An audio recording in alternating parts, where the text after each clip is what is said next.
a real-life comedy podcast designed to lighten you up, make you laugh, and get you off your ass. Now that's Kristen being Kristen.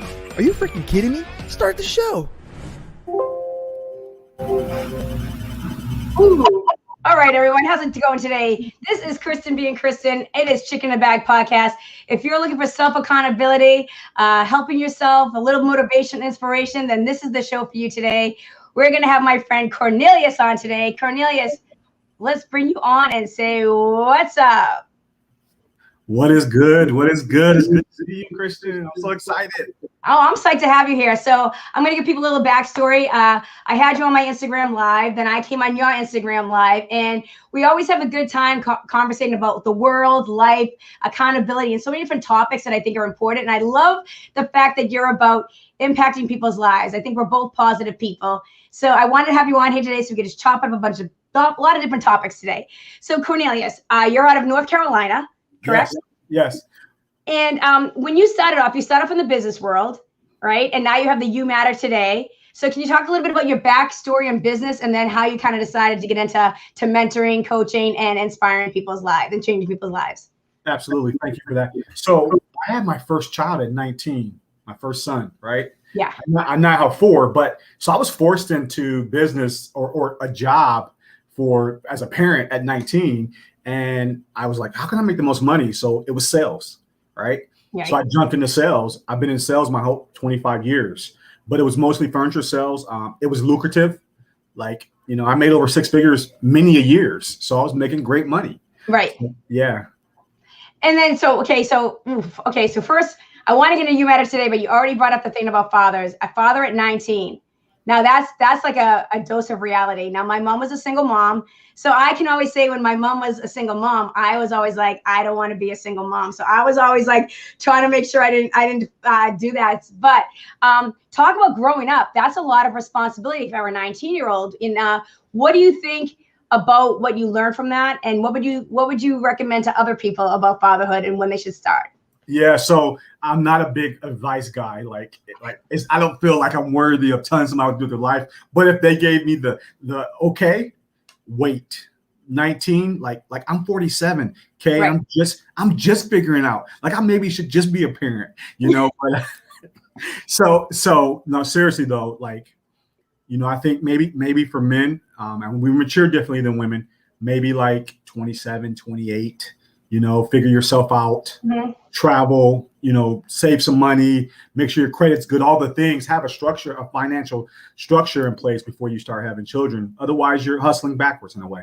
Right. Because kids are really expensive and then you have all these responsibilities. So then you're kind of responsible. So that's kind of hard to kind of focus on the other things that you want to do as a young person would do because you're not responsible for just yourself. You're responsible for a little one. Now, what about the mother of your child at that time? Now, did you guys have a good relationship? Because I'm really fascinated by connections of when people have children at a young age. Sometimes it's not a good relationship. Sometimes it's bad. So I was just curious how you guys worked through, if you guys get along or how did you work through that? Absolutely. Great question. We actually got married at 21. Okay. We went on, like I said, to have 4 kids together. Okay. We were together for 20 years. Wow. But I'll say this, marriage in that way is difficult. It was a lot of ups and downs. So it was difficult because again, you're most of the time you're in survival mode when you start the wrong way, right? You start too young maybe, and you can't thrive that way. So that's why now all of a sudden I'm able to kind of go my direction and do these things at my age now. I feel like we're in the same, boat for that because, even though I waited later to have my son, I really focused all in the marriage and my son in my early years. And then when I kind of hit my mid 40s, when he was going to be a teenager, I was like, all right, now what does mama want to do? Right. Like, what do I, and so that's what kind of got me the opportunity to kind of be free to kind of go after some things that I wanted to do and inspire people's lives and have connections. I think you and I both love to connect. Like we both love to talk to people. And I think we like to find commonalities. We love people's stories. What is it about people and connecting people that you like? I just know, when I'm around people, I feel good, right? And that's simple. But I know that I can't be successful without other people, right? I can't get in every room without connecting. And so I don't want to work that hard when I don't have to. And the thing, we're all in the people business. Right. When you understand the power of people and networking and building relationships, and then the work does it works for you. So I just think that people try to do it all on their own, and you don't have to.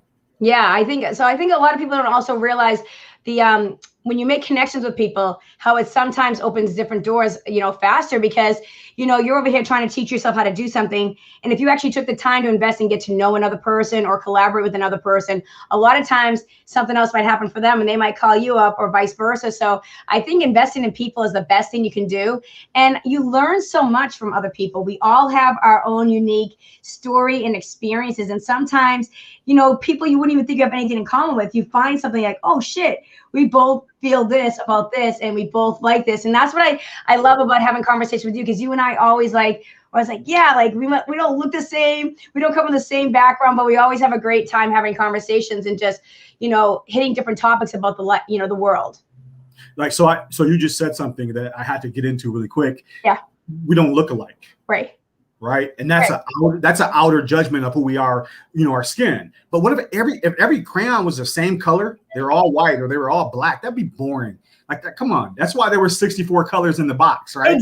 Exactly. And that's when we're getting away from the society. Like, one of the things I used to love about society is that, like, we used to celebrate individuality and creativity, and like the fact that you could all mix and match, or you could actually take two crayons and like mix the colors together and actually make another color. Wow, what a concept, right?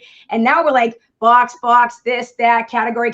And now we're just like, you're over here. And I'm like, whoa, that is so not what we're supposed to be doing. I think it's just a really bad path that we're kind of going into. Like, now we're really dividing people by like subcategories even more. And I'm like, but then my life is going to get so boring if I can only talk to these 5 people over here. It is boring. You hit it. That's a home run. So boring. So Cornelius, one of the things I think is interesting, I love the "You Matter." Like, you always wear these T-shirts, and I love all the different comments that you have on them, because they do habits. I love it.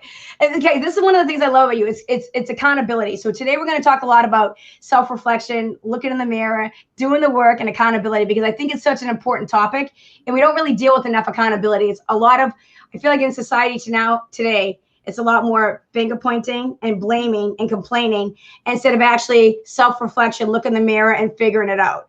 And I think you've done a little bit of the work. So You Matter today, what made you want to start it, and why was it You Matter? Absolutely. So before that, it was Whatever It Takes. And that was probably more for me.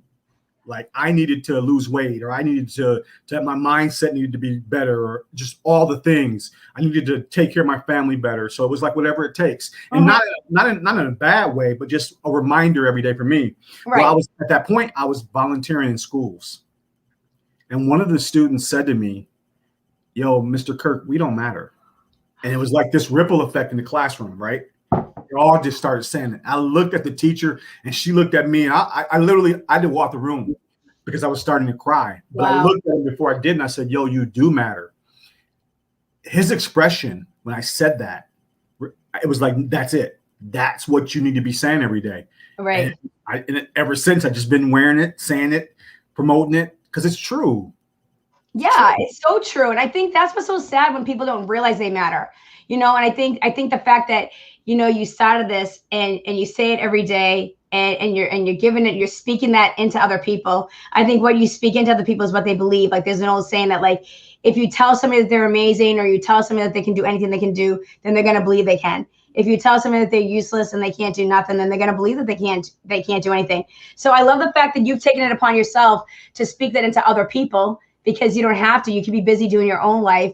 And I absolutely love it. I think you said something like, I could speak to 500 people or 1,000 people, and that would be cool. But the fact of impacting one person's life is so meaningful. And oh man, that resonated with me so much, because I totally agree about that. Sometimes it's just about, for me, if I have a show, I could care less if, like, it'd be nice if it was like a top 100 podcast. But the fact is, it's like sharing somebody's story. And if one person gets something out of it, then I'm like, great, because I really feel like a lot of people don't know where to start sometimes. Like, life is tough. And if you haven't been given the right tools in your toolbox, you're just like, oh, I don't know what to do. You know what I mean? So I've done some self-work on myself.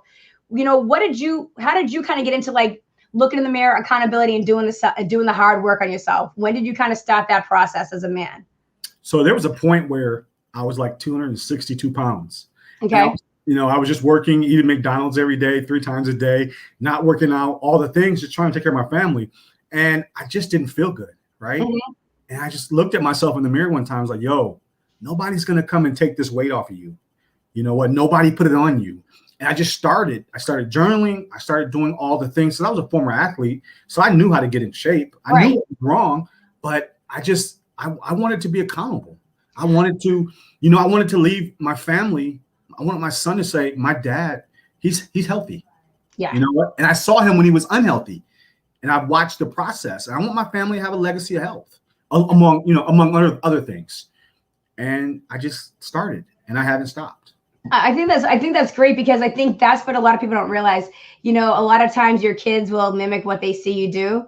And Absolutely. I'm not saying you have to be perfect, but sometimes if you're the one that's inspiring them to raise the bar, or to be an example of goodness, then they're going to pick that up. I mean, they will pick up if you're all talking shit to each other in the house, or you're disrespecting each other, then they're going to just be a little bit, they're just going to their mouth's going to pop off a lot faster than it probably should. So I think that's great that you actually did the work and actually started taking accountability, because, when you feel good, that's a big part of it. And I think that's another thing that we haven't really talked about this past year, with like a lot of the stuff being on the lockdowns and everybody like mental health really struggling this year. We're not really talking about diet and exercise and the importance of getting outside and moving and taking care of your body. So I think that's a really great way to also, it's Mental Health Awareness Month. And right. I think physical action, really does help with your mental sanity. Did you notice that your mindset changed when you started like getting back into the groove of physical action? Absolutely. Like almost like immediately. Yeah. Right. So much to the point that I used to have like 60 employees, and they would, when I would come in and I hadn't worked out, they would be like, hey, what's wrong? You need to go to the gym. Because it was a stark difference in how I showed up. And it's still the same. It's the same every day. When I don't do something physical, it doesn't have to be, you don't have to be a bodybuilder, but right. something, your body's a system. Right. Right. So like every day, just something, whether it's a 30-minute walk, something in your living room, but just something that so and you'll feel better. You just do. Yeah. I think a lot of people now you talk about journaling. That's something I'm actually trying to get into, because my brain works fast. And so I'm not really good at really sitting down and focusing, but I'm trying to, because I know it makes you more accountable, and I know that it makes you more productive.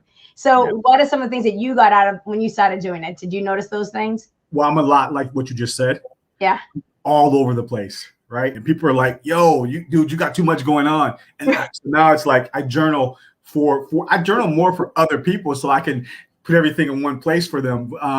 But it is beneficial. It helps me to remember what I'm thinking and get my words, my actions, and my thoughts all congruent.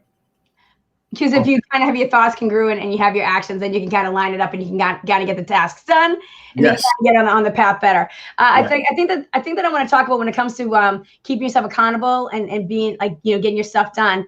What about staying in the loop, like the hamster wheel? I think a lot of times, a lot of us are stuck in a lot of times I'm trying to help people break bad habits or figure out why they're kind of like, why me?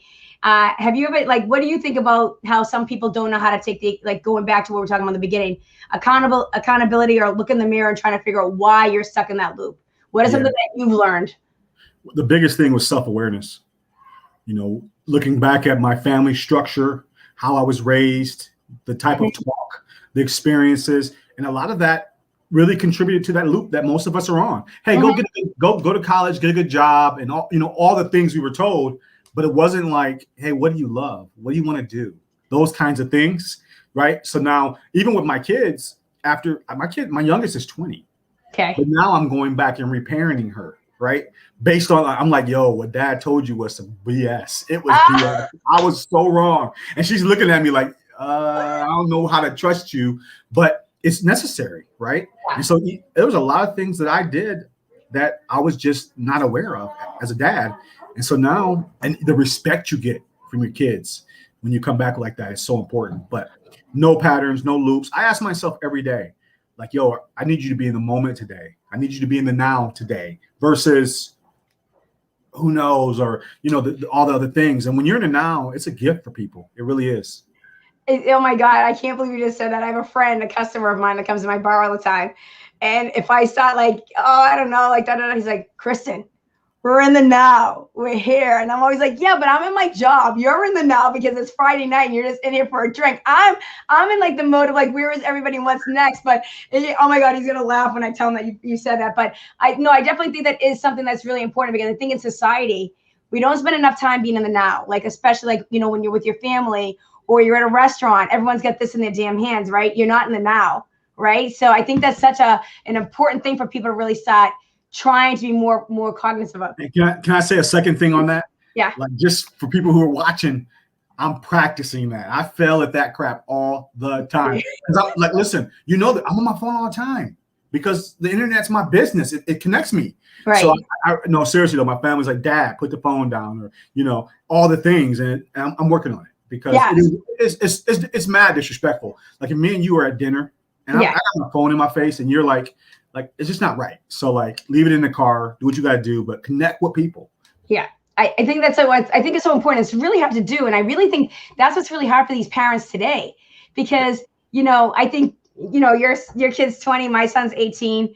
Like, we didn't have it when they were little. So it's like, you were a lot more like into like now, and now all the kids have them too. And they have the iPads. And like, when you go into dinner, which was really a time for you to like connect as a family and talk, you look over sometimes, like, especially when I'm working, I so many tables, not anyone's talking, they're all on a device, and you're just like, damn, this is some craziness, right? Yeah. And it would be different, and no judgment, but it would be different if you're working or you're doing something on your phone, but set limits, like 5-10 minutes, and then we're gonna connect. It's so important. Yeah, because if you don't set limits, it's just so easy to just be like, psh, you know what I mean? And then before you know it, and I'll tell you, like, I'm the same way. It is really hard, especially like when you have to like check things or you have to post something. And I mean, it's a lot sometimes. And you sometimes don't realize, like, oh God, I've just been on this for like, how many hours did I just spend? So I think that's a really important tip for a lot of people to like block their time, because otherwise you'll lose half your day and be like, what the hell did I just do like for the past 4 hours? Yeah. I look at my screen time sometime and I'm embarrassed. I think we all are, Cornelius. Are you kidding me? One of the things I love that you talked about is like how fathers matter. And this is a topic that I don't know, it's really dear to my heart in a way, because I'm going to tell you something. I think fathers matter. I grew up in a single family home, have a great relationship with my dad, but he lived out of state. So we would like spend our summers with him. And my husband came from a single family home, and my husband's like an amazing dad. He's a really good partner, does a lot, just as much as me with my son. And on Father's Day last year, I just wanted to put a post out, and I was like, Happy Father's Day. Like, and I said, fathers are an important part, da, da, da, da. And someone was like, yeah, but what about all the moms doing both? And I was just like, damn, like, I just had Mother's Day last month. Today's Father's Day. And I understand there's a lot of parents that are doing both jobs, and I'm not taking away. My mom was a single mom. I have the most utmost respect for single parents. But I was like, but fathers do matter. I don't understand why. And then that day I went to Twitter, and one of the things hashtagging was fuck fathers. And I was like, this is like some craziness. So like, I just want to first of all say I commend you, because you wrote something on your page. I want to talk about it, because I thought this was like really important, because I think sometimes when parents do have their kids young, or maybe like you said, you were programmed one way, and then you get older and you realize like, oh shit, I really want my kid to be able to come and talk to me, or I don't want to be like, it's my way or the highway.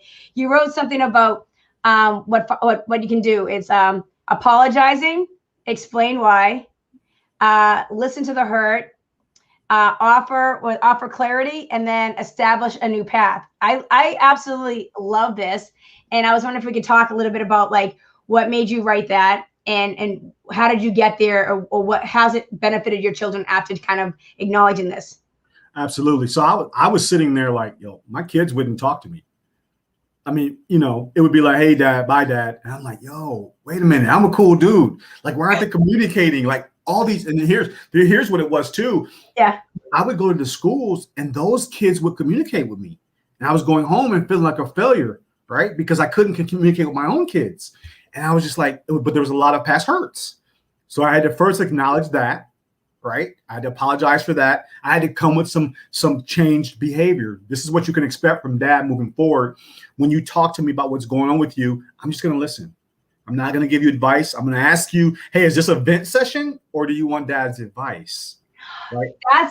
That's a great point, Cornelius, because I think so many parents, especially today, they want to fix all the problems. They want to solve everything. So they just jump in instead of just having an event session. That's a great comment. Okay, I just wanted to touch on that. Go ahead, continue on. I love this. And again, I'm not perfect at it. Sometimes I'm rushing. So I'm like, hey, get through with it. I want to get back to what I'm doing. But it's important. It's important to listen. I'm really working as a man. And you hear this all the time, men don't communicate. And that goes in, they do communicate, they talk.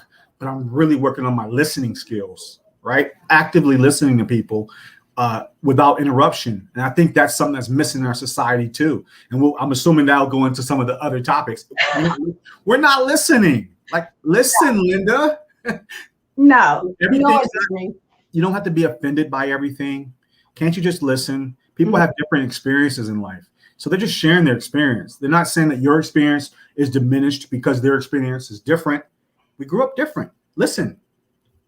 Oh, God, you're so 100% right on that. I mean, I think that's one of the things, and that's what I've been trying to do a little bit better too, because yes, my brain works really quickly. I talk fast, and I just like, I think also from, you know what I mean?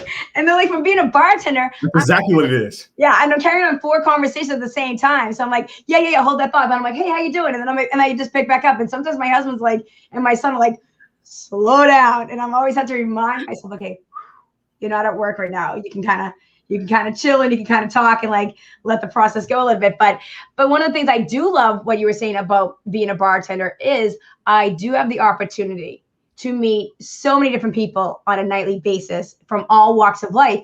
And I think one of the benefits for me is that there's no preconceived notions when somebody comes here. I don't know what your social media profile looks like. I don't know what you tweeted yesterday. So I just start with a clean slate. And it's amazing because I find so many amazing people from like that are nothing like me, that we have an amazing conversation. We have all these different things in common, or you find something like, oh, we grew up in the same neighborhood, or your friend knows somebody I know, or I worked in that business before, or, you know, and you find like that you do have common experiences. And just because people don't look the same or didn't come from the same place, don't mean they don't have the same human experiences. We are all humans first. And I think that's what we forgot. I struggle with it because our country is in a huge divide right now, right? Yeah. And so as a Black man, there's some feelings I have about it. We need to have equality. I don't want to see people like me getting killed, but also I can't be part of the problem. Right? You know, that's a great point. Yeah. I can't hate you because of it. I'm still called to love you, even in spite. You know, I can't hate all white people. I can't hate all anything. It's like, no, I'm not liking this officer, but I'm not gonna not like all officers. So it's just that kind of awareness. Well, I think that's such a great point, Cornelius. I think what the problem is, what we're doing right now, is we're doing the opposite of what we're not supposed to do. We're keeping everybody into one group, right? So then I'm like, but isn't that what we're not supposed to do? Like, I would never say that about, you know what I mean? Like, I would never say that about a group. I just don't. And I think one of the reasons I don't understand when we do this is because I'm like, how is that part of the solution? I'm a solution person. I want to know what's next. How do we get there? And one of my biggest problems is that we're now dividing everything into everything. Like, women aren't supposed to like men because men are toxic, and I'm supposed to be bad because like some people that look like me aren't well woke enough or don't know what the hell's up, and I'm just kind of like, whoa, like, hey, wait, you don't even know where I grew up. Like, you don't even know who my friends are. Like, don't just put me in a category just because I'm smiling and I'm a cute little white girl or something like that. You know what I mean? And that's what's really frustrating to me, because I'm like, what are we doing? We're getting away from what we're supposed to be doing. We're supposed to be having dialogue. And one of the things I loved about when I was younger is that we had shows that showed both sides of the conversation. You know, early Oprah, Phil Donahue, there were shows that would come on and they would bring up a hot topic. And then the audience would have the opportunity to ask questions. And growing up listening to that every day, I learned a lot, first of all, as a young girl, because you would hear so many different topics and difference of opinions. So you learned how to have a conversation, which is what we've completely gone away from. There's no more conversation. It's like, this is right and this is it. And you're just like, whoa. And it's not just even just a race thing. It's a political thing. It's a thought thing. It's a mask thing. It's a not mask. It's a vaccine. It's a not vaccine. I'm like, whoa. And then this past weekend, I was like, I talked to you about this, is like a toxic positivity. And I'm like, oh my God, now we're going to go after how people think and feel too. I'm like, is there no boundaries anymore to what we're going to like divide people on? And I was just kind of like, what are we doing? This is so dysfunctional, and it's not really helpful to get back to the middle. And that's what I've always been trying to do, is like, I use comedy to try to get people back to the middle. And every time I try to get people back to the middle, we get further and further, like pushing it out. So I love the fact that I love the fact that we're going to get into this topic, because I think it's interesting. I agree. I totally agree. This life thing, the picture you posted, I had on my t-shirt that says one life. Yeah. Yeah. I only get through this once. Right. So I'm going to do it the way, first of all, I want to do it, but I'm more in tune now in how I feel about everything that's talked. And most of it doesn't make me feel good, so I don't do it. Right. That's my gauge. I don't care what they say on TV. I don't care what super celebrities doing it. I know they're broken too, right? So yeah, no. I understand why people love celebrities and fame and all that stuff. Right. But a lot of the famous people will tell you they don't like it. Cornelius, I'm gonna hit you on that for a second, because I'll tell you, this is the thing. When I was younger, I thought I wanted to be in that business. Yeah. And I moved to New York, and I was kind of like, no, it's just not. Oh, yeah. And the thing is like, I think what a lot of people don't realize, it takes a lot to get to certain levels, right? So if you're somebody that has a strong moral fiber, or certain things that you will or will not do, right? Sometimes some people might have been like, all right, well, I'll just do this now because I know it'll get me here, and then it'll get me here. So sometimes, like you said, some of them are broken. Yeah, they are. And sometimes we're just doing crowd mentality. So if someone say, oh, we're all gonna say this about this topic. So I always laugh at the PSAs that they all make. I'm like, they just got paid for that. Like, do they think that? No, that's just a commercial for them. And I love that you just said that. Most of the things like news is programming. It's called programming. Yes. Right? They're programming us. Yes. And so, like, I was watching a video by Jim Carrey. Yeah. He's a big proponent on all, like, being happy where you are versus, if you get $10 million, I'll be happy. No, you won't.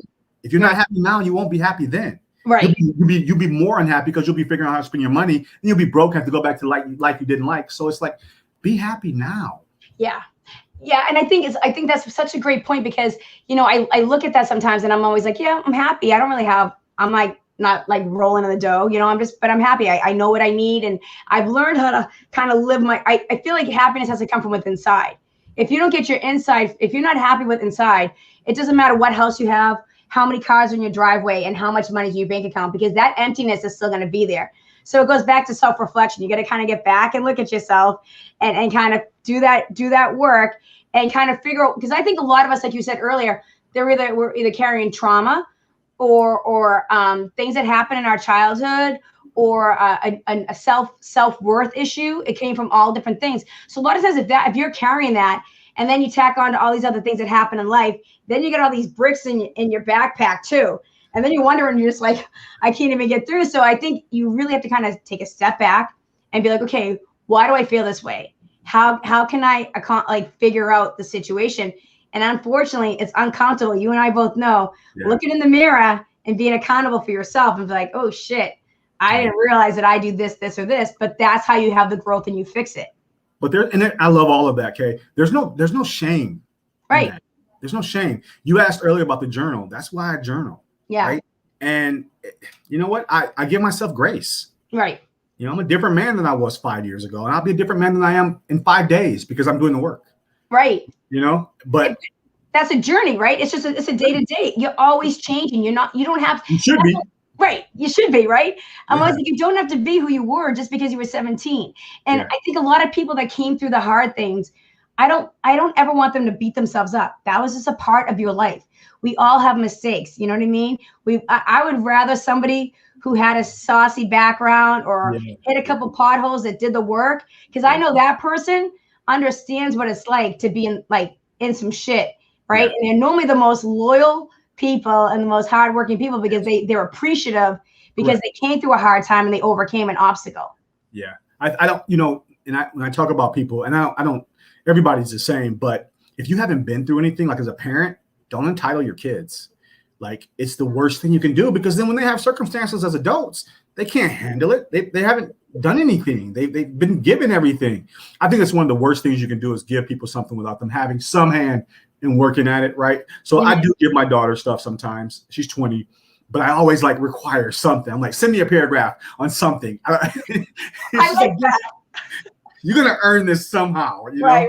I love that. No, she's actually really cute. I saw some of her and I saw some of the videos of you and her, and I love it. She seems like she's a lot of fun. It seems like you guys have a really good rapport. I feel like that's the same way, like as a parent. I think one of the things that so many parents make the mistake of is first, like they just want to give things to their kids because they had it hard and they've done better.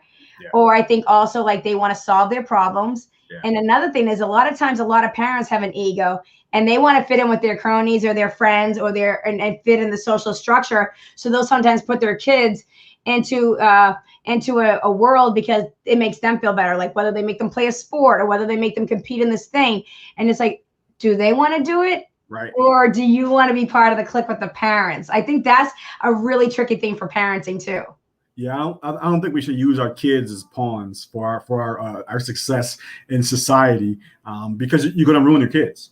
And that's how many adults do you know that are unhappy in their careers and unhappy in their lives? Because a lot of times they were pushed into those lives by their parents. And no, yeah.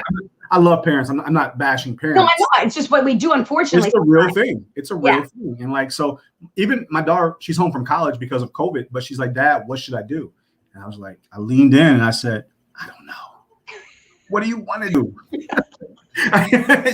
And so she'll start giving me, things she likes. Yeah. And I'm like, okay, how does that make you feel? Right. I never give her the answer. Now, the only thing I will do, if I see her driving off a cliff, I'll stop her. You stop her. But I want her to have her own. We all have the answers inside of us. We just need to hear the right question. Mm-hmm. I think that goes back to what you said. Like, if we all have the little kid in us, so we should listen to it.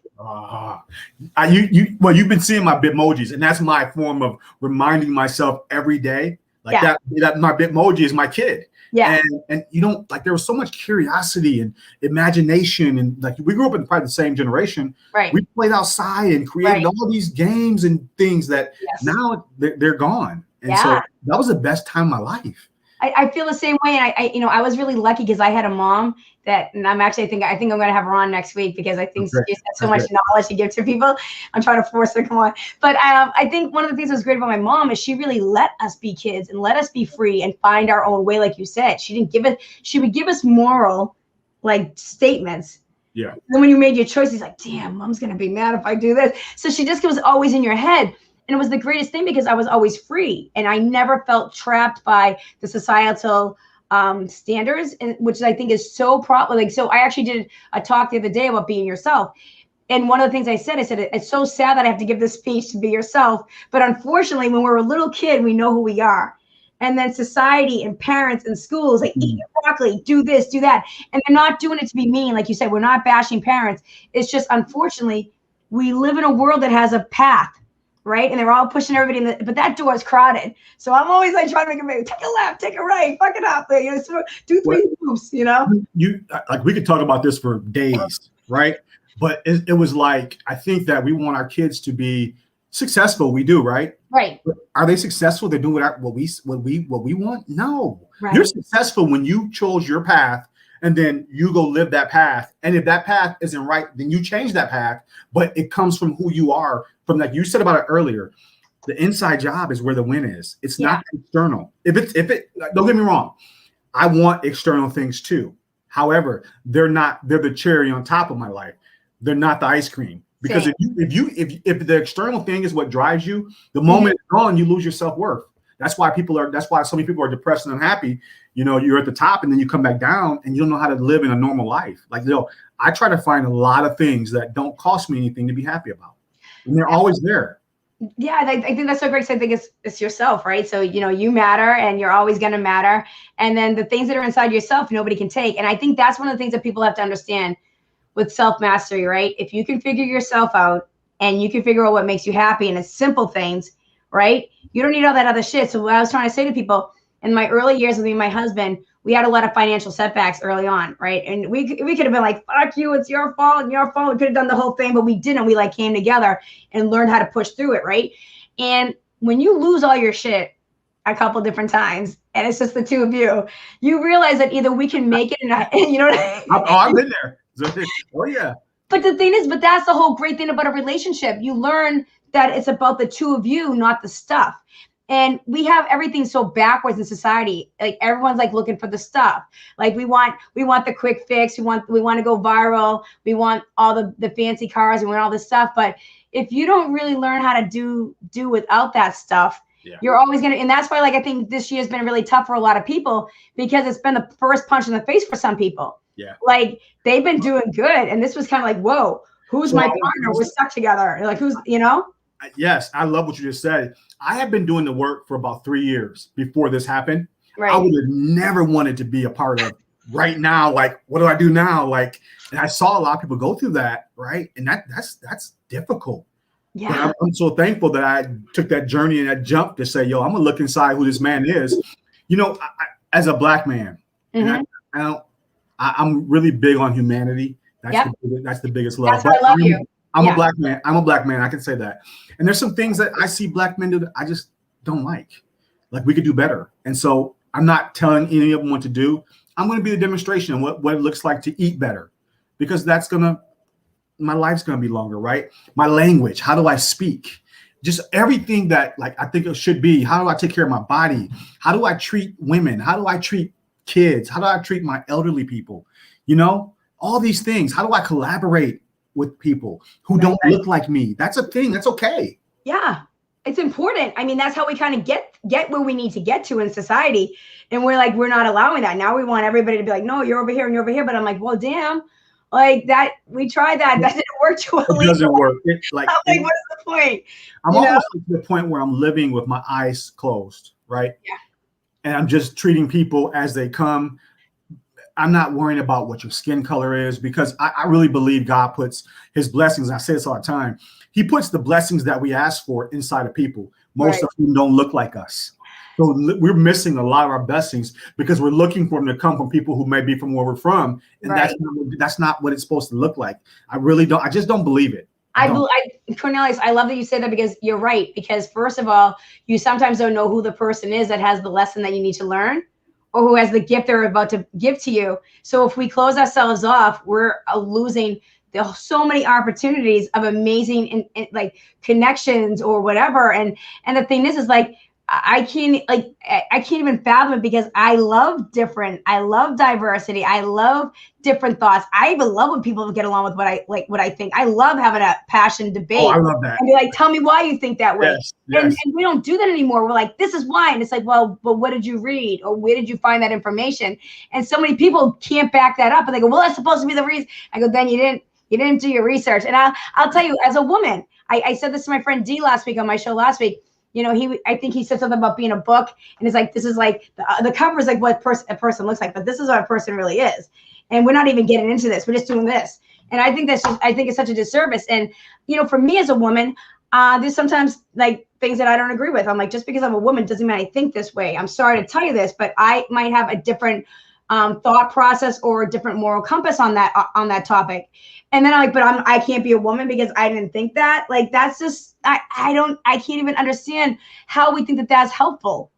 It's small thinking. It's so, you know, some of the best books I've ever read had horrible covers or ripped up covers, or there was no cover, but I still jumped in and found great value and extracted great value out of those books. Mm-hmm. It is true. You cannot read it by its cover. You just got to treat each person like, I mean, I don't know how, my grandmother's 94. Yeah. And I can't be around her. She's in Michigan. And so I can't, but I was around her, you know, she was the rock of the family. Right.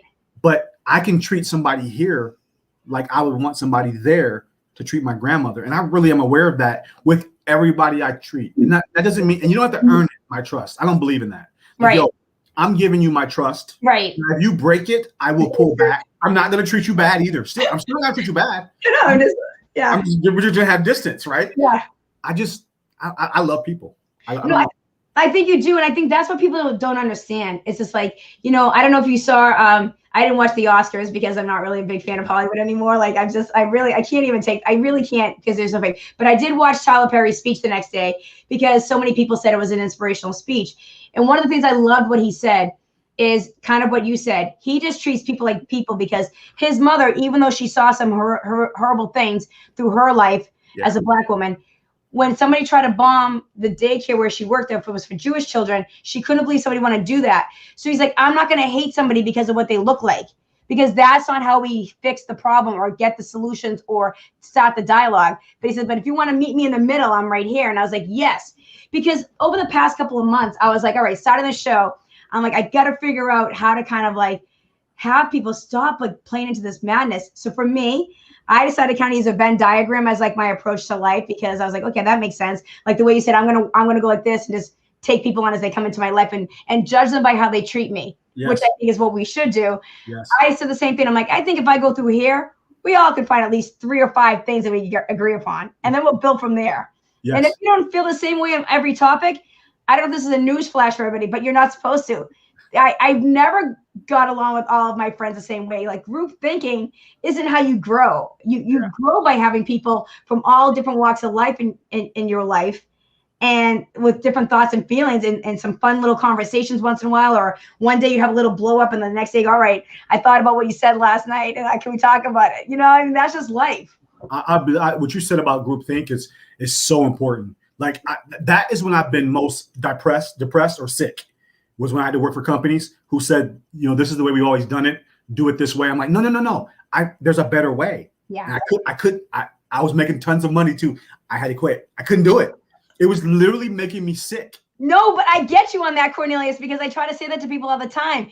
When you have a strong sense of self, or you have a feeling in your gut that you know is right or wrong, and you're told every day that you can't do it, or you have to eat something, it is like poison. And that's what I said was my hardest thing for this year, because I felt like everybody was pushing like this one statement or these certain things, and I was like, I don't really believe this, and I'm like, I can't really say it because like everyone's like pushing me, and I was like, this is something you're supposed to do.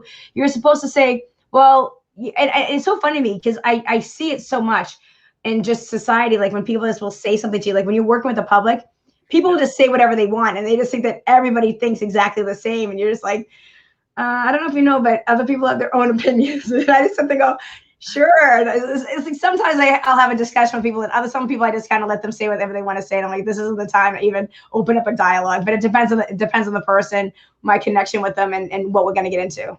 I just think, I love everything you just said. I think that for me, when I make especially major decisions, I try to run it by as many people as I can. For instance, I don't make major decisions without talking to women.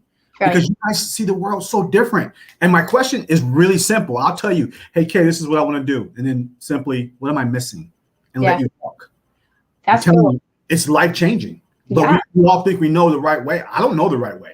Right. Like, you know, right? Especially when we talk about people. Because like, Nelson Mandela, he told a story about his dad. His dad was a tribal leader. And he'd go around the whole tribe. They'd sit in circles, which is important. But he'd go around and ask each person their opinion. Right now, this guy was a genius. He could have just said, we're going to do it like this, but he wanted everybody to be heard, seen, and accepted. And then he would make a decision at the end after everybody had input. That's my way of looking at life. I love that. I think also another thing that you put on your page, I think you put out today, was love and compassion are necessity, right? Yeah. Like I don't know, but it's so difficult when I see people putting this stuff out there. They don't want that for themselves. You would want somebody to treat you like that. How is it so hard for you? Like, I don't care what the topic is, right? I do have one caveat. I'm not okay with anybody ever hurting another human. Same. Other than that, you can have your opinion, and I'm going to ask you why you feel that way, and still try to find a bridge of similarity, because it's still there. Right. Right? I can do it with any person if they'll listen and I'll listen. It's that simple. Listen, that is the key to that, because I think that's the problem. I think I love the way that people on social media throw out certain words like, you know, compassion, empathy, but then as soon as you don't like what they like, they have no compassion. I'm like, well, compassion means that you can be the bigger person and be compassionate that they have a different opinion of you, or that they didn't have the same experience as you. Compassion doesn't mean that believe what I believe, or we can't talk. You're out. Cancel. You're out of here. Out of here. Yeah, canceling is another thing that I just don't think is. I don't think it's beneficial. I've been really not a fan of it at all. Because I really feel like if we really go backwards in time and we really thought about some of the most amazing scholars or the voices from different communities that have been the biggest voices that we look to now, if we were canceling people, they would have been canceled. Depending on who's the powerful person back then, would we even have their quotes to even talk about right now? No, we would not. No. Yeah. That's so good. Yeah. I know I'm weird, so I'm gonna be honest up front. I'm gonna throw it out there now. I am weird. I get it, right? But we're all weird. Right. When you really accept, like, yo, we're all, like, for instance, no body shame, no any of that stuff. Like, yo, you were made the way you were made, and it's okay. Like, you don't have to. I don't believe in fitting in. I don't believe in that. Me neither. Like, yo, this is who I am. Right. Deal with it or not. But, like, I'm not changing for each room I go in. I'm not doing that. Right. I used to do that too. I'm not doing that. That's so important, Cornelius, because I think so many people do that.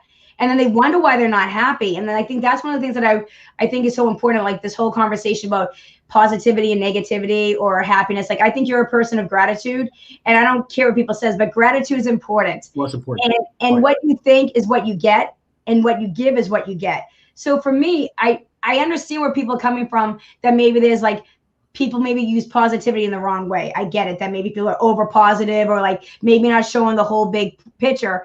But I also think negativity is so detrimental to people's health. And I don't see anybody in an office going, excuse me, can I talk to you for a minute? That was a negative comment. That's a negative attitude today. We're going to have to talk to you about that. There's a way that we like to say it. No, but if you're positive, it's triggering for people. And I was like, guys, like, listen, sometimes positive people have done a lot of work on themselves or come through some hard times. And we're just trying to help other people a little bit. We're not trying to be like, we don't think we're better. We're just trying to say, hey, if you need anything, I got you. Well, I love what you're talking about. Like, it doesn't mean, like, for me, people, are you always this way? No, I have bad days all the time. I have bad moments. Exactly. I don't have bad days. I'm sorry. Because I have bad moments, right? I don't even like to label them like that anymore, okay? I don't like to even say, I just like, yo, I learned what I learned today. Right. It's just, but I'm positive most of the time. But there's a second part to that. Yes, I believe everything's gonna be okay, but I do the work that's attached to that to stay positive, right? And I think that's where people are missing it. That there's work involved in being positive, for sure. Right. And that's all I'm trying to say. My whole problem is that, like, I think you made a post one day about the system that we're in. And like, it's a system that was developed way before we got here. And it's trying to keep us all divided, and it's trying to keep us all separate. And it's just trying to make us all just kind of like battle each other. And me and Dee talked about it last week about the story about the ants, and you shake them up and then you let them out, and they're going to just kind of fight each other. And I think that's what we're now at the point. Now we're dividing people by not all thought process, what you believe, what you think, what you look like.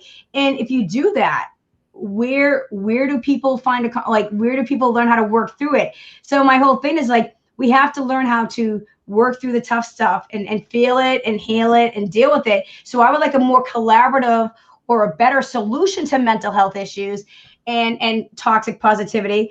I would much rather be something like, hey, how can we help people early on in life learn to tap into like what's a trauma for them or a trigger for them, so they can learn to control it instead of let it control them, so that they're getting a better solution to a lot of different things. And I really feel like, I think we're the same generation. Mr. Rogers, when he was on when I was a kid, he would talk about all the bad stuff. Yeah. And kids need to hear the bad stuff and realize that the world isn't sunshine and rainbows. We can't bubble wrap each little thing and make sure that, so if we keep trying to bubble wrap each situation that could be triggering, we're not getting to the next level of fixing it and solving it and dealing with it. Yes, so true. I think that a lot of the kids resonate with my message because I share the bad too, right? I'm real. I tell them my story, the dirty, the stuff that we don't tell people. But listen, I made mistakes. Yeah. Right. So what? So does everybody. But when you hide them as adults, the kids are like, yo, I know you got some stuff and you're not telling me. I don't trust you. That's where trust doesn't have connection. Yes. So it's really important. I'm not saying go out and tell all your dirty laundry, but I'm fine with it because it helps me. Actually, it's freeing for me. It's therapy for me to talk about. Right.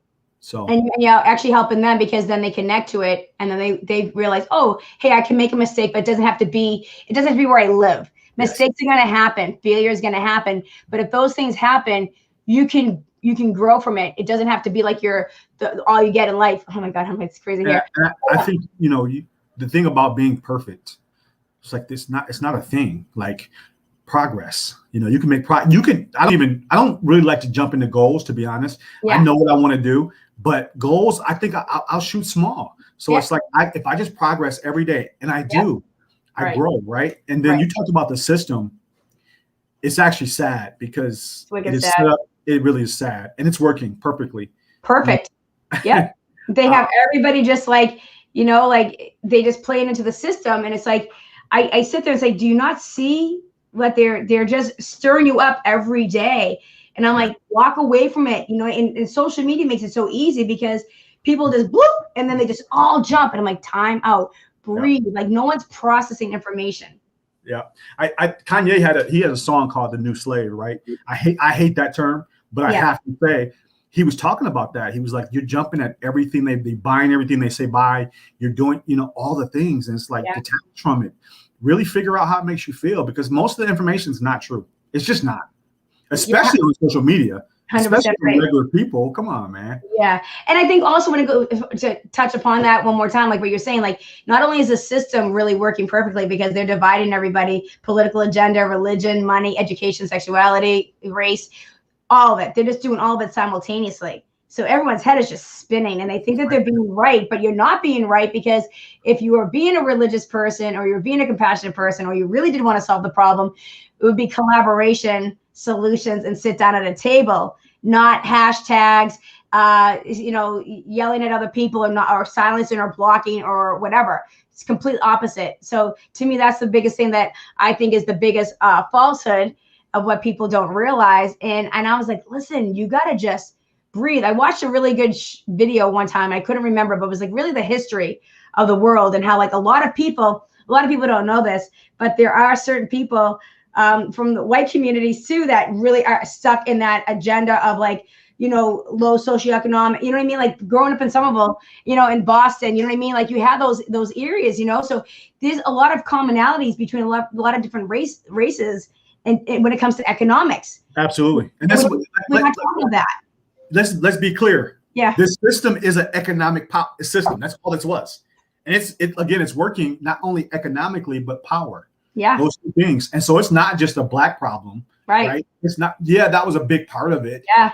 But anything that deals with money and power, that they want it. And that's what it is. Mm-hmm. And so, the power people really made a lot of money. They always make a lot of money because they know how to wind everybody up and get everything going. So that's to me has been like what's been really sad about this year. And that's why I was like, you know what, maybe try to get people on here and have some really open conversations and see if people can learn something and expand their brain a little bit. Because, what I've said at the end of every show, I like to ask people, like with everything, like we were just talking about towards the end of the show, of like the system of like keeping people divided, what are some of the ways that you rise above it? And what's a good trick for yourself to kind of not play into it and try to stay proactive and fix? Like, is it like the things that you do mentoring, or what else? Yeah. First of all, the people I'm around. I surround myself with diverse people. I surround myself with gay people. I surround myself with white people. Mm-hmm. I surround myself with everything that they said I shouldn't be around, just to be reminded that they're just human people, just like me. Right. And I don't care if it doesn't matter. Yeah. Like, they're human and they're a soul. Like, so religion, come on, stop. Like, we don't have to believe the same thing for us to be friends. I hope we don't, so I can learn something. And so, I go into rooms that are diverse, and I stay in rooms that are diverse, and it stretches me as a man, that part. And then I check myself. I make sure my language is aligned with that. And it's not that hard but it takes practice. Yeah. And I'm still practicing. Some days aren't perfect, but I don't post anything that's, reactive. I try to be proactive in my message versus reactive. And if I have a problem with you, I'm going to drive to Boston and talk to you face to face versus landing you on social media, like you're hiding. But because, back in the day, we couldn't do that. You might get punched in the face. Right. You would get punched in the face. You would not say, You wouldn't say that to my face, right? But Absolutely. Now people can hide behind it. So I just think, see people, right? Yeah. I have that shirt. I see you. I know. I love that shirt. I see all people. Speaking of your shirts, where can people, I know you have the unscripted, so if his name's been on the bottom all day, You Matter Today. If you like the shirts or you like some of the messages that he has, you're welcome to go on there and purchase them, correct? Yeah, so I'm redoing my website right now. I'm about to drop some new merch, but give me like a month and we'd be good. But the shirts give so much clarity to people walking by me. Yeah. Great conversations start. Absolutely. I think that's what I love about them. I'm all about conversations. Yeah. And that's one of the biggest things that I think that we need to get back to. And I thank you for coming on and sharing your point of view on a lot of different things. And I love the fact of, that you give and that you serve and that you're a constant person who's trying to grow and keep learning. And I think that's one of the greatest lessons for everybody that's watching today or listening, that, we all have the opportunity to grow as we're going along. We're not stuck wherever we came from. We can always learn from a past mistake, or it doesn't have to be like, oh, I have to do this. You made a mistake, then fix it, and then meet somebody else and grow from it. Correct? And thank you. It was a privilege being on. It's always a privilege talking to you or connecting. But the thing is be the person that you needed when you were younger. Be that person. Yeah. Right. And that's who I'm being. I'm being the person that I needed when I was younger. If we all did that, a lot of the things in our world would be solved. I love that. I think it's so true because, if you go back, it's really adults that screw everything up. Let's be honest. I'm just going to call it like I see it. Like, you're trying to make all these rules for schools and all these classes. And I'm like, what are you talking about?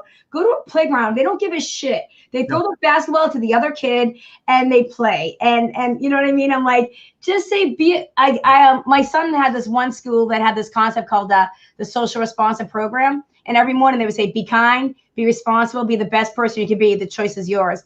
And I think, hey, on any note, I think that's something that adults should probably say to themselves every gosh darn morning. And maybe the world would be a better place because they were actually watching us and we're the ones that are screwed up. It's like the kids haven't straightened out.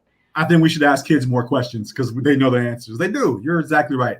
Yeah. I appreciate that. Yeah. I love that. Well, Cornelius, thank you so much for joining us today. And have a great rest of your week and continue doing all the stuff that you're doing. And I will keep in touch with you and we'll talk soon. Everybody that tuned in today, I hope you guys enjoyed the conversation. Hope you learned something. And I will see you next week. And this was Chicken in the Bag Podcast. We'll see you soon. This episode of Chicken in a Bag is over. She's got to get back to being a mom, wife, bartender, therapist, comedian, real life stuff. But you can catch more episodes of Kristen being Kristen on YouTube. Don't forget to subscribe. Catch you next time.